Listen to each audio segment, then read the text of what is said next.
بەڕێز پرۆفیسۆر دکتۆر یاسین کەریمەمین بەڕێوەبەری پەیمانگەی پزیشکی دادوەری هەرێمی کوردستان سەبارەت بە بابەتە لەگەڵمانە. دکتۆر سوپاس بۆ ئامادەبوونی بەڕێستان. خێر بێن. سەرەتا گرنگە بزانین ئەمە گۆڕی بە کۆمەڵە دۆزراوەتەوە دکتۆر. زۆر سوپاس. بەڵێ ئەمە گۆڕی بە کۆمەڵە، بەڵام گۆڕی بە کۆمەڵی سەردەمی نظامی پێشوونیە باس نییە. ئەمە گۆڕشی بە کۆمەڵە لە سەردەمی داعشە هاتوتە ئاراوە و ئەمانە هەمووی ئەوەی کە مختلف خەڵکی تایە، بەڵام زۆرینەی پێشمەرگەی کوردستانە و ئێمە بەپێی وەکو لە راپۆرتەکە بەپێی ئەو کەسانەی کە شهود لاعیان پێیان وتوین ئیشمان لەسەر گۆڕەکە کردووە، ئیشمان لەسەر گۆڕەکە کردووە و توانیمانە ئێسک و پرووسکی گۆڕەکە بە هاوبەشی و بە هاوبەشی سەرەکی پەیمانگای پزیشکی دادوەری لە حکوومەتی فیدراڵ و بەڕێوەبەری گشتی گۆڕی بە کۆمەڵ لە موسسەی شەهید و ڕێکخراوێکی نێودەوڵەتی هەیە کە ئەگەڕێ بە دوای ونبووەکانی هەموو دنیا ناوی ICMP لانی نێودەوڵەتیش لە بابەتەیە. بەڵێ ICMP لە ناو مۆزوعەکە و لەگەڵ پەیمانگای پزیشکی دادوەری هەرێمی کوردستان ئەم کارە ئەنجام دراوە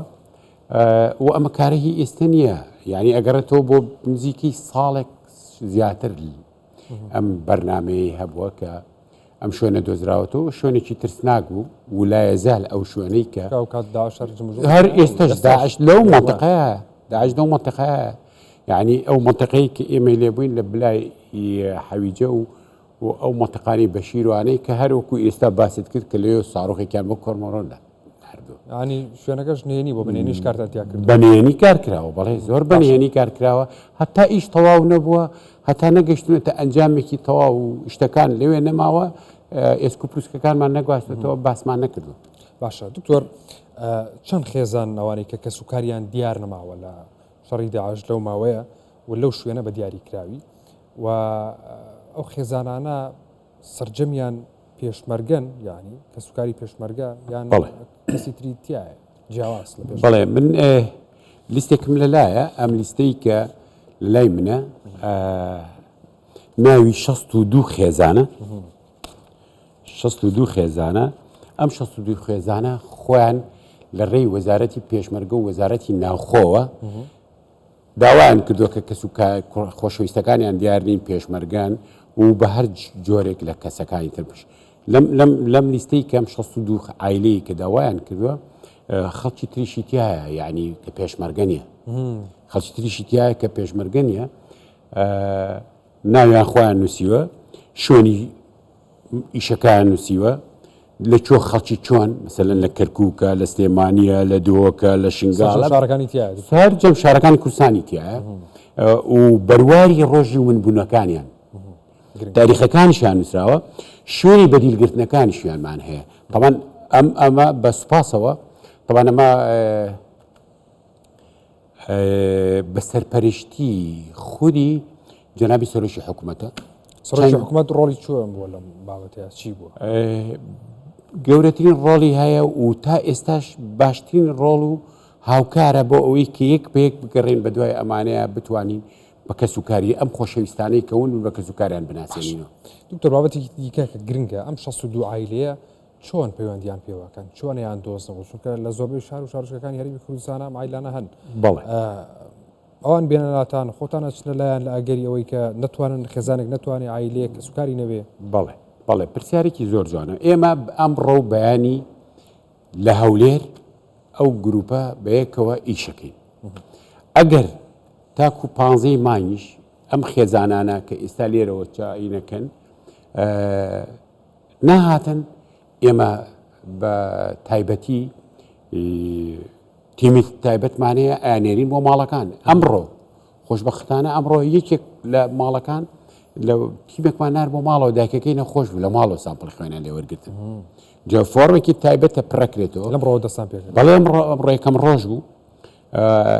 و بەیانیش هەیە لە دوای بەیانی تاکو 15 مانگ نامێنێ.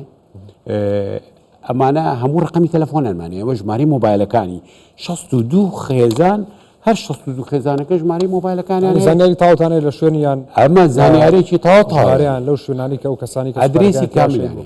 ئەدرێسی کاملی خێزانەکان هەیە لە پاش وەرگرتنی سامپڵ لەو 62 خێزانە لە پاشەوە پشکنیان بۆ ئەنجامەدرێ بێگومان پشکنی دیەنەی ئەنجامی ئەم پشکنینە دکتۆر زۆر گرنگە ماوەی چەندێکی پێچێ کاتێکی زۆری ئەوێ بەڵێ ئێمە هەتاکو ئەم سامپڵانە هەمووی کۆکەینەوە هی ئەم هەموو خێزانانە بۆ نمونە ئێمە 18 کەسمان هەیە لەوانەیە ئەم 18 کەسە هی ئەمان بن لەوانەیە هیچیان هی ئەمان نەبن دوای 3 مانگ کە ئەو مطابقەیەکەین لەوانەیە چکە ئەوە تیمێکی خاص بە پسپۆڕێکی خاص ئەو ئیشەکات ئەو ئیشاکە و وەختێکی باش چکە بێ پێ بڵێ لە 19.99 هیتوێ نابێ غەڵەتی تیا بکە ئەمە لەوانەیە هەر هەژدەیە کە ئێمە وەرمانکردو هیچ کەسی ئەمما عیلانێتیان نەبێ لەوانەیە هی ئەمانیشی تیاابێ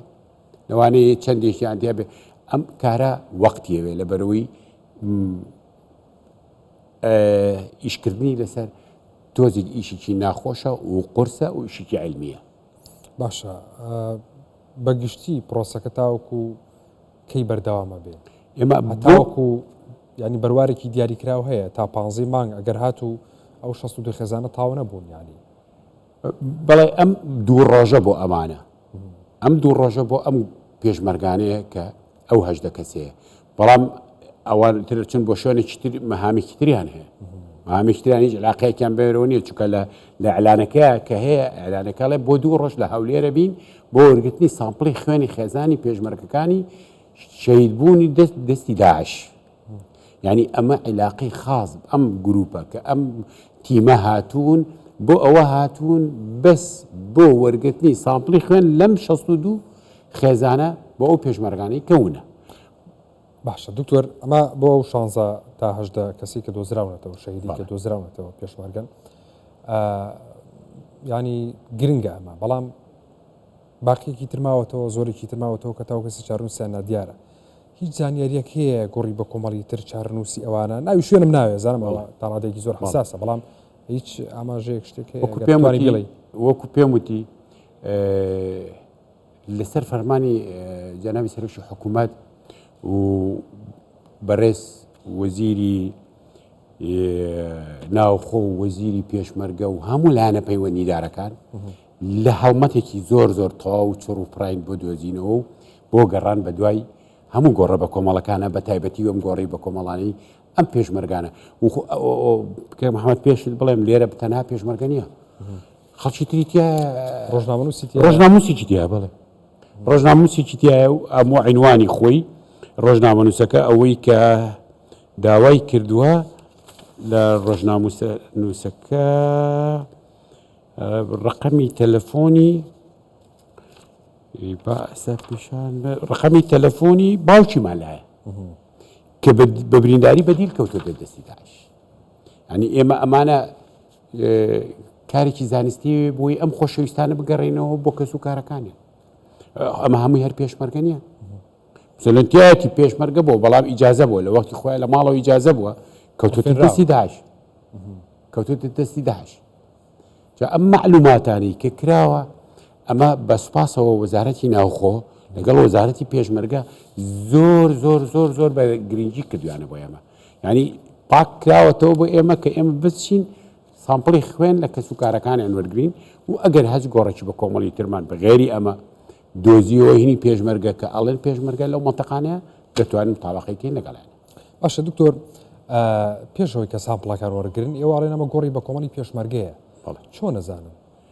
ئێمە وەکو بۆم باسکردی ئەو کەسانی کە خەبەرەکانی هێنن ئەو شاهیدانە لەم علمەی ئێمەیە لەم علمەی مەقابری جەماعی کە علمێکی زانستیە لەسەر ئەم لەم زانستی ئێمە اعتمادێکی زۆر گەورەمان لەسەر شاهیدەکان هەیە ئەو شاهیدەکان کە ئەڵێن ئەمە ئەوەی ئێمە لەسەر شاهیدەکان نەبێ ئەمە ئەم گۆڕە لە ژێر خانوویەکا بوو لە ژێر خانوویەکا بوو ئەگەر شاهید نەبێ چۆن نەتوانی بیدۆزیتەوە لە مەزرعەیەکە لە ژێر خانوویەکا بوو ئەمە شاهید بە ئێمەی وتووە ئەو شاهیدانە دیارە بینیوانی چۆن من ئێستا بەم کراسوینەوە هاتوومەتە ئێرە یەکێک بینی و میلە بەردرگا ئەو هات بە معلوماتێکی تەواویان ناوینەتێ معلوماتێکی تەواویان ناوینەتێ و کارەکەمان لەسەر کرد بەڕێز پرۆفیسۆر دکتۆر یاسین کەریم ئەمین بەڕێوەبەری پەیمانگای پزیشکی دادوەری هەرێمی کوردستان سوپاس بۆ ئەمادەبوونی وەڕاستە دکتۆر بەخێر بێ زۆر سپاس بۆ ئێوە سپاسدانەکەم